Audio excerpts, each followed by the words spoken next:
Bentrovati e bentornati a Storie. La storia della Grecia ha un suo spartiacque dopo quello dell'invasione dei Dori, che dà origine al Medioevo ellenico, nella fondazione delle città, la fondazione delle poleis.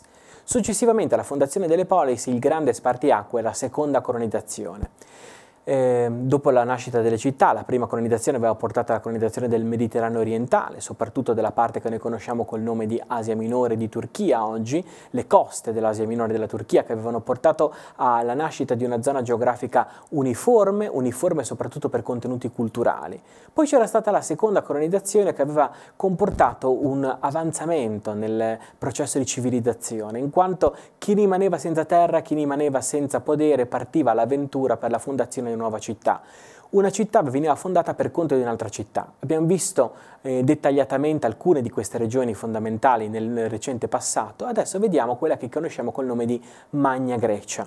La Magna Grecia è l'Italia meridionale, quella che conosciamo col nome di Italia meridionale, ma non solo. Infatti la cartina mostra molto bene la Magna Grecia anche nel suo sviluppo più estremo. Guardate infatti in Spagna, la città di Emporium veniva chiamata, poi eccola qua, la troviamo con un altro, con i nomi che poi successivamente vengono presi, ma soprattutto guardate a nord la fondazione della città di Massilia, altra colonia della Magna Grecia, che veniva denominata così proprio per la grande presenza di pietre che in qualche modo ne scandivano il paesaggio. Ma i greci, soprattutto i focesi, arrivano anche in Corsica. L'avete vista nella cartina la Corsica come era stata colonizzata, limitatamente in Sardegna, ma, e questo è il punto importante, arrivano in diverse zone, in diverse città di quella che noi conosciamo più comunemente con il nome di Magna Grecia, che è l'Italia meridionale. Cuma è fondamentale, colonia grecia è fondamentale perché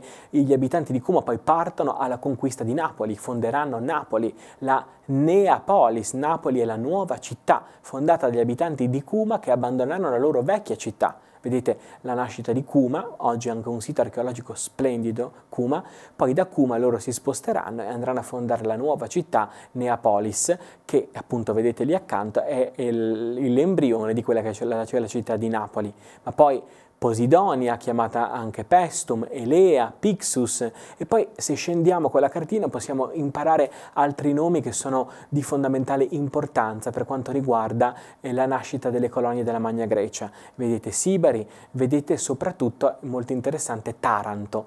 Taranto è l'unica colonia fondata esclusivamente da cittadini spartani, è l'unica colonia degli Spartani. Gli Spartani, a un certo punto succede uno scandalo a palazzo, gli Spartani, degli adolescenti, in qualche modo prendono il sopravvento e, prendendo il sopravvento, non un sopravvento militare, ma per vendicarsi dei loro più anziani, danno luogo a una serie di adulteri con le loro mogli. Degli adolescenti hanno dei rapporti intimi con le mogli dei più anziani. Questi adolescenti non solo devono essere allontanati e vengono uccisi, ma i figli che nascono da questi rapporti incestuosi, da questi rapporti proibiti per l'epoca, vengono mandati in esilio proprio a Taranto. Taranto è una città di spartiati fondata in questo modo, per non parlare della Sicilia, per non parlare delle coste della Sicilia e delle grandi città, una per tutte Siracusa, che in qualche modo saranno l'emblema della Magna Grecia. Ecco, la Magna Grecia è il simbolo di quello che poi va a costituirsi come insieme nel Mediterraneo,